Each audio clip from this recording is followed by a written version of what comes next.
ये चल रहा है बांग्लादेश में रिजर्वेशन के खिलाफ स्टूडेंट प्रोटेस्ट के कारण बांग्लादेश की पीएम हसीना शेख ने दिया इस्तीफा और वहां लगा मिलिट्री रूल।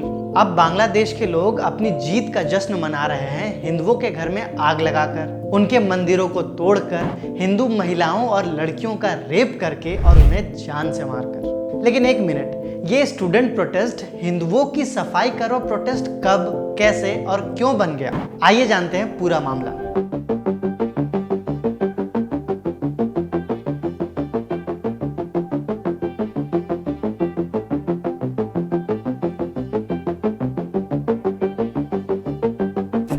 नमस्ते, मेरा नाम है सिद्धार्थ और आप देख रहे हैं थिंक भारत। तो सबसे पहले जानते हैं कि ये रिजर्वेशन का मुद्दा था क्या जिस पर प्रोटेस्ट चल रहा था।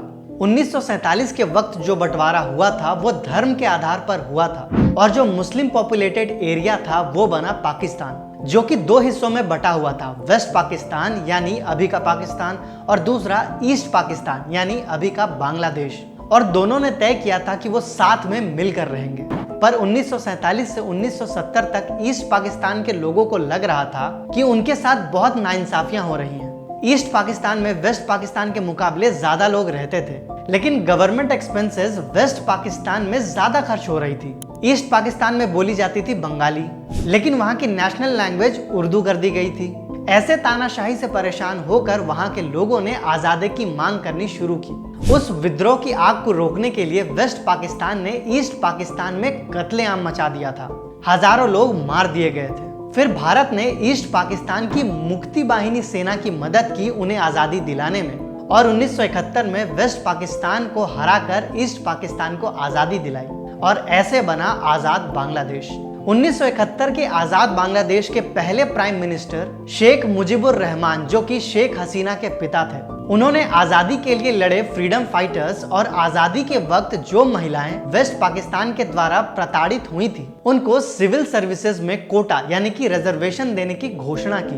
मतलब 30% रिजर्वेशन फ्रीडम फाइटर्स को मिलेगा, 10% उन महिलाओं को जो प्रताड़ित हुई थी, 40% बैकवर्ड डिस्ट्रिक्ट के लोगों को और बाकी 20% मेरिट बेस्ड थी। और ये रिजर्वेशन का सिलसिला ऐसे ही चला आ रहा था। फिर 1997 में इसमें थोड़े से बदलाव किए गए। अब फ्रीडम फाइटर के बच्चों को भी रिजर्वेशन मिलने वाला था। फिर 2010 में कुछ और बदलाव किए गए जिसके अनुसार 30% रिजर्वेशन फ्रीडम फाइटर्स के ग्रैंड चिल्ड्रंस को मिलेगा, 10% महिलाओं को, 10% बैकवर्ड डिस्ट्रिक्ट के लोगों को, 5% माइनॉरिटीज को, 1% फिजिकली डिसेबल्ड को और 44% मेरिट बेस्ड किया गया। रिजर्वेशन में किए गए इस बदलाव को लेकर 2018 में खूब बवाल मचा था कि फ्रीडम फाइटर्स के ग्रैंड चिल्ड्रंस को रिजर्वेशन क्यों दिया जा रहा है, जिसके बाद शेख हसीना की सरकार ने रिजर्वेशन में बदलाव की मांग को वापस ले लिया था और फिर जाकर कहीं मामला शांत हुआ था।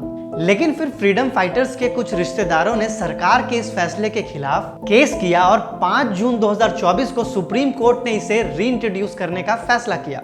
और फिर शुरू हुआ स्टूडेंट प्रोटेस्ट, जिसका बवाल इतना बड़ा हुआ कि शेख हसीना को बांग्लादेश छोड़कर जाना पड़ा और स्टूडेंट ने प्राइम मिनिस्टर ऑफिस यानी कि पीएमओ पर अटैक कर दिया और उनके पिता शेख मुजीबुर रहमान की मूर्ति भी तोड़ दी। इस वायलेंस के बाद सुप्रीम कोर्ट ने अपने रिजर्वेशन के फैसले को फिर से रीइंट्रोड्यूस किया, जिसके मुताबिक 93% रिजर्वेशन मेरिट बेस्ड किया गया, 5% फ्रीडम फाइटर्स के ग्रैंड चिल्ड्रंस को देने की बात की गई, 2% माइनॉरिटीज और ट्रांसजेंडर को देने की बात की गई।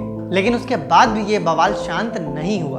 अब रिजर्वेशन को लेके चल रहे स्टूडेंट प्रोटेस्ट का मोटिव शेख हसीना के जाने के बाद अचानक से बदल गया और वो शिफ्ट हो गया हिंदुओं पर। ऐसा लग रहा था जैसे स्टूडेंट प्रोटेस्ट तो बस बहाना था, असली मकसद तो हिंदुओं को मारना था। ऐसे ही मौके की तलाश में कुछ एक्सट्रीमिस्ट माइंडसेट के लोग बैठे रहते हैं, जिन्हें हम सही मायने में उग्रवादी कह सकते हैं, जिनका टारगेट सिर्फ हिंदू होते हैं, क्योंकि जितने भी अटैकर्स थे वो स्टूडेंट तो नहीं लग रहे थे। जिहादियों ने मृणाल कांत चैटर्जी नाम के एक हिंदू टीचर की हत्या कर दी।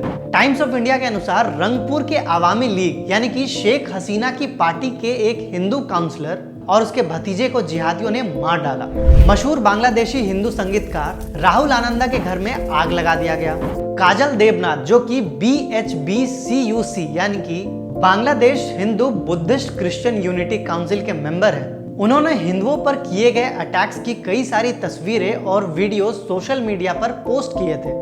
यही नहीं, जिहादियों ने दुर्गा मंदिर, काली मंदिर, इस्कॉन मंदिर, शनि मंदिर जैसी कई मंदिरों को लूटा, उसमें तोड़ फोड़ किया और कुछ में तो आग तक लगा दिया गया। कई बांग्लादेशी हिंदुओं ने अपने ट्विटर अकाउंट से ऐसे कई सारे वीडियोस और फोटो शेयर किए हैं जिसमें आप साफ देख सकते हैं कि हिंदू मंदिरों को तोड़ा गया है, हिंदुओं की दुकानों को लूटा गया, उनके घरों पर हमले किए गए हैं। कई जगहों पर जिहादी हिंदुओं के घरों को घेर कर बैठे हैं और हिंदू उनके डर से घर के अंदर छिपे बैठे हैं। अब आप हमें बताइए कि क्या ये वाकई में स्टूडेंट प्रोटेस्ट ही था? ऐसा नहीं कि ये सारी चीजें वहां के हिंदुओं के साथ पहली बार हो रही हैं। 2018 में जब इसी मुद्दे पर स्टूडेंट प्रोटेस्ट हुआ था, तब भी ऐसे ही हिंदुओं पर बहुत अत्याचार किए गए थे। 2001 में जब खालिदा जिया की सरकार बनी थी, तब उसके सपोर्टर्स ने चुन चुन कर हिंदुओं पर अटैक किए थे और वो अत्याचार का सिलसिला करीब 150 दिनों तक चला था, जिसमें करीब 1000 हिंदू औरतों के साथ दुष्कर्म हुआ था, जिसकी वजह से करीब 5 लाख हिंदू बांग्लादेश छोड़कर इंडिया आ गए थे। बांग्लादेश की आजादी के वक्त वेस्ट पाकिस्तान यानी कि अभी की पाकिस्तान की फौज ने भी चुन चुनकर लाखों हिंदुओं को मारा था। इन्हीं सब के कारण हर साल लाखों हिंदू बांग्लादेश छोड़कर चले जाते हैं। 1964 से 2013 तक 1 करोड़ से भी अधिक हिंदू बांग्लादेश छोड़ चुके हैं। 1947 में जहां हिंदुओं की आबादी बांग्लादेश में 30% थी, वो अभी घटकर 7.95% बची है। ये हाल सिर्फ बांग्लादेश का नहीं है। अफगानिस्तान में 100 से 150 हिंदू और सिख बचे हैं, जो कि ना के बराबर है। पाकिस्तान में अभी सिर्फ 1.6% हिंदू आबादी बची है और रोजाना वहां उन लोगों के साथ क्या हो रहा है ये तो हम सभी जानते हैं। इन्हीं सब अन्यायों और अत्याचारों के कारण सीएए का आना बहुत जरूरी है।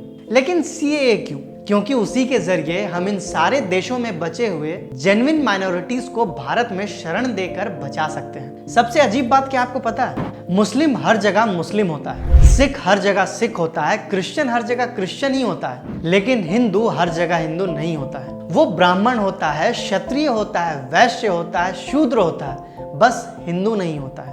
ऐसा नहीं है कि जातिवाद बाकी धर्मों में नहीं होते हैं, लेकिन वहां के लोग मुसीबत आने पर ऐसे बढ़ते नहीं, बल्कि एकजुट होकर मुसीबत का सामना करते हैं। हमारे देश के बहुत सारे होनहार नेता हिंदुओं को अपने फायदे के लिए जाति में बांटते हैं और हम मूर्ख बढ़ते रहते हैं और कमजोर होते हैं। फिर जगह जगह पर हमारा हाल ऐसा होता है क्योंकि वो हमसे हमारी जाति पूछकर नहीं मारते हैं। आज मुझे बेहद अफसोस के साथ ये बोलना पड़ रहा है और मैं इस चीज को मानता भी हूँ कि हिंदुओं का आज सबसे बड़ा दुश्मन खुद हिंदू है। खैर, इस वीडियो में इतना ही। अगर आपको ये वीडियो अच्छी लगी हो तो प्लीज इसे शेयर करें और हमारे चैनल को सब्सक्राइब करें, ताकि हम ऐसे ही इंफॉर्मेटिव वीडियोस आपके लिए बनाते रहें और आप तक पहुंचाते रहें। जय हिंद।